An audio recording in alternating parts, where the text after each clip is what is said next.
I want to talk a little bit about what I think we can do locally to increase and intensify and have impact on the climate crisis.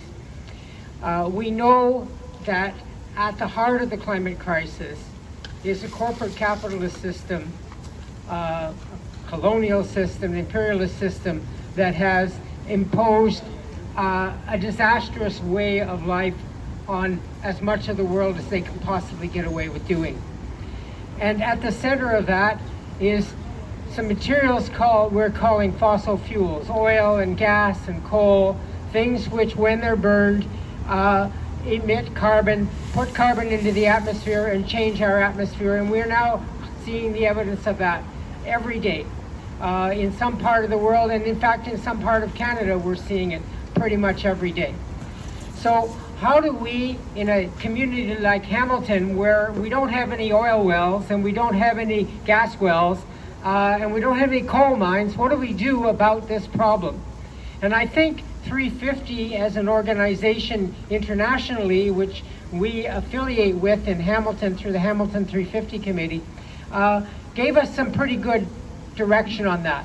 About a little more than 10 years ago, they launched a campaign, which has been mentioned earlier here by Mustafa, for divestment, for the elimination of financial support as much as possible for the fossil fuel sector.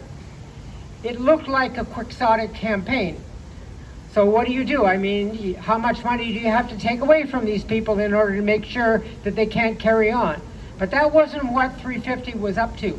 350 wasn't up to taking the money away, although they did, and they have succeeded at this point in getting over $14 trillion divested in that 10-year campaign. But what they really did, and what we can do locally, and what everyone can do wherever they're working, in every small community, whatever small group, is we can take away the social license, the acceptability of fossil fuels, the acceptability of utilizing and continuing to expand the use of fossil fuels. So in Hamilton, it's not well known, but the number one source of carbon emissions in our community is something called natural gas. It's definitely not natural. It's another fossil fuel. It's in fact mostly methane. But it is the number one source of emissions in Hamilton. It's in most of our homes. It's in an increasing number of other places, including our industrial sector. And as a result, we have very practical steps that we can take here to demand immediate and or as fast as possible elimination of fossil gas as the basis of our energy economy in Hamilton. So we look at the issue of heat and the threat of heat domes and the threats already recognized in parts of Canada and resulting in deaths in Canada and the US and many other parts of the world, the extreme heat levels. And we're going to see that again and again and again here.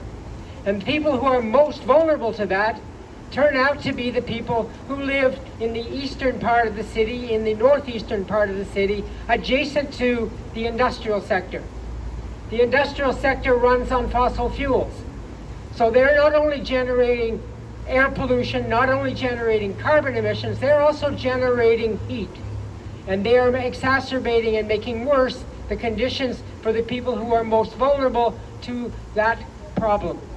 And that problem, of course, is going to expand, increase across the community entirely. But in the worst places, there's no vegetation, and there is this a credible source sitting beside them of more heat being generated.